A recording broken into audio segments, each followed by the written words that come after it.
Well, good morning. This is Barry O'Brien here on Seaview Radio, and we are with West Palm Beach Mayor Jerry Moyo from the Mayor's office. Good morning, Mayor. Good morning, Barry. How are you today? I'm doing great on a spectacular day like Beautiful. this. Boy, this is Chamber of Commerce weather. For sure. It's really funny because you can get sick of saying it's Chamber of Commerce weather. Here it is Chamber of Commerce weather. That's why we live so here. often. I'll tell you, it is. It really is amazing. Well, we want to thank our friends at Cosmo and Company for helping us to bring you this program every Saturday and Sunday morning. So we want to go over some of the news of the week and some of the things that are going on in the city. But I do want to say one thing before we start. I've had a relationship with West Palm Beach for probably about 8 years, and have been a property owner here, I think for about 6 or 7. And as I was coming in this morning, coming into City Hall, and I get off of on Australian and come by where the train station is and the new transportation hub that we have there, my mind brings me back to all the changes that have happened in the last just 7 or 8 years, which from an economic standpoint have really not been very good years for a lot of places and a lot of cities. And this city has made a tremendous amount of progress. It really has. And if anybody can, it's very easy to badmouth things and complain and whatever, but I think when we look and we see what we have here, when we look at this new government center, we look at this gorgeous library, we look at the waterfront and think of that library that was there before. Sure. We're very, very lucky. I really love living in this city. Yeah. It's a wonderful place. Well, so much of it was done under Congresswoman Frankel's leadership. She did such a great job with our city. And now to be able to continue that and to continue to see more growth. I just heard a presentation earlier this morning from our Development Services Director. We've just got great things happening. So we're at the highest level we've been in plans, in the planning department, with plans being submitted since in the last 16 years. So we've had, some of that was certainly due to the outlet center because did 1,400 permits just for the Wow. outlet center.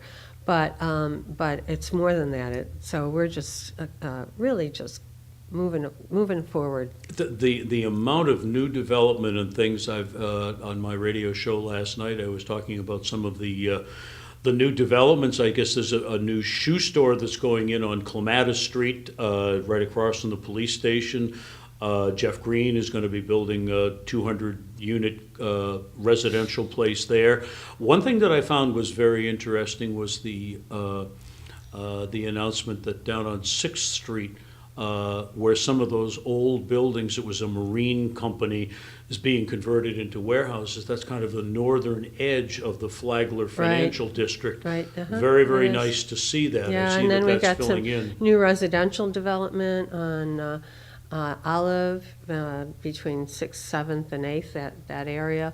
And there are just a lot of good things going on. Any news on the old City Hall? Not at this point, no. We'll probably be getting another RFP out in the next couple of months, but right now, not. Mm-hmm. Can you tell us a little bit about this? We were talking right before we started about the service number for the city. What is it? 822-2222? Exactly. It flows right off of me. Yeah. I've used it a couple of times. Good, I use it too. 822-2222. If you see anything, any code violations or any trash that needs to be picked up, anything you're concerned about, any problem you may have in your own house, call that number. And the turnaround time is it has to be addressed within 48 hours. So, even as I drive around the city, if I see something, I will call that number and say, it looks like we need to get a crew out here because such and such. And it's a great way to report anything you see. You should get about 2-hour response when the mayor calls. I'm sure they have Well, your caller ID.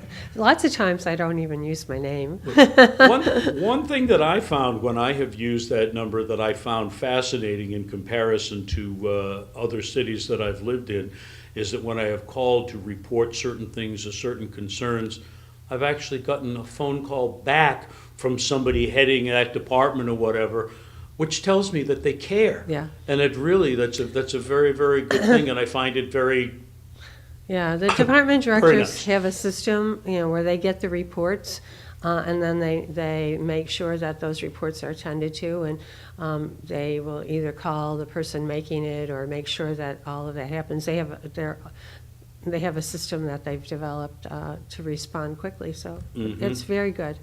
I just read in the paper this morning, when I read the headline, I first thought it was a little bit of negative news, but as I read it further down, I said, oh, this is probably better news. I saw where JetBlue is ending their nonstop flight from West Palm Beach to San Juan, mostly because the traffic was going more from this direction to San Juan than coming back. But in doing that, it's going to open up some availability of planes, and they're looking at increasing service up to the Washington, D.C. area. Right. So that's, I think, from a growth standpoint here of where we're looking at getting visitors from and where we're getting potential snowbird investors from, I think the Washington, D.C. and Baltimore area is certainly right up there. I agree All right, with we're you. going to take a little break here. We're going to hear from our friends at Cosmo and Company, and then we will be back. Good. All right, and we are back. I'm Barry O'Brien here on CV Radio from the mayor's office with West Palm Beach Mayor Jerry Moyo, right in downtown West Palm Beach. In the last few weeks, I have noticed a very large uptick in negative comments about All Aboard Florida. We have had pretty much a love affair with All Aboard Florida, and the fact of their building a new train station right in downtown West Palm Beach will certainly be an amazing economic development for downtown West Palm Beach. However, some of the communities up north are not as enamored of it. I guess they probably were not paying as close attention when they are now realizing that there are going to be a large increase in the number of trains going through there, although they'll be very short trains. They're only going to be like 5 or 6 cars, not like a big freight train. But still, they're concerned with railroad crossings being blocked, with the bridge going down and blocking some traffic of the boating. You have any thoughts about how a city like West Palm Beach can work and kind of, I mean, I don't know how you make them feel any better about what they're going to get up there, but it's extremely important for us here in West Palm Beach to have that train come in here. It is. It's very important, and we're still very excited about the potentiality of the new train station and what it will do for our economic development. One of the things that we've committed to and we've taken a leadership role on is the quiet zones, which will benefit everyone along the train route. So we with Palm Beach County MPO, Broward County MPO, are working hard to get money for the quiet zones. We're writing a Tiger grant, and we're really sort of taking the lead on that. I was in both Washington and Tallahassee lobbying for money for quiet zones. And so the more we can do that as a collaborative effort, the better it's going to be for everybody. And everybody will benefit from that. So I think for us to take the lead in that is certainly going to be helpful to people up north as they contemplate the need for quiet zones. Right, and I think that what the people up north need to realize that this opens the door to increasing intercity passenger trains beyond All Aboard Florida. Well, once you've opened that up there, now it's potential for Stewart and Fort Pierce and whatever to actually have train service. yeah. If this does not move forward, it will be more difficult to get the commuter rail proposal that we have up and running. So the commuter rail is going to serve everybody. I'm familiar with Palm Beach County, so Jupiter, Palm Beach Gardens, Riviera Beach will all be able to take the commuter rail, and then we'll also have access to hopping on the high-speed rail here in downtown West Palm Beach. If the high-speed rail doesn't happen, commuter rail will be less likely to happen. Right, it's extremely important for Yeah. that to happen. Absolutely. Yeah, I agree. Can you tell us a little bit about the police radio situation? I see where there is a new, well, not a new contract, but a new negotiation about the P25 system. Right. Well, we belong to a consortium of cities that have come together for public safety radio as a consortium. And that consortium had adopted something called Open Sky as its radio system. Open Sky never worked for our city. And no matter what we did, even when I was a commissioner, we were trying to make it work. So when I became mayor, I said, this is not going to be working for our city. We need to have a different option. Open Sky had a horrible reputation. Cities that had used Open Sky were pulling out of it. States were pulling out of it.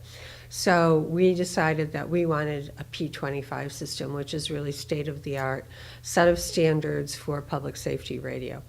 As a result, we renegotiated our contract with the consortium and with Harris, which was the provider of the radio system, to move West Palm Beach to a P25 system. And on Monday night, the commission approved moving forward with that contract. So over the next year, we will be putting into place a new radio system. Very good. As we close out here, got a couple of minutes left, I wanted to talk a little bit about volunteers for the city.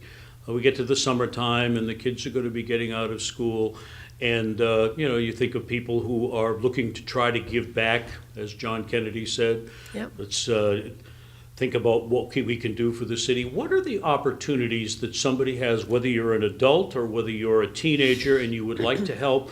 Parks and recreation, libraries or whatever, there has to be a lot of needs. Can you fill us in as to how somebody could follow up on that? Absolutely. We use volunteers extensively in our city.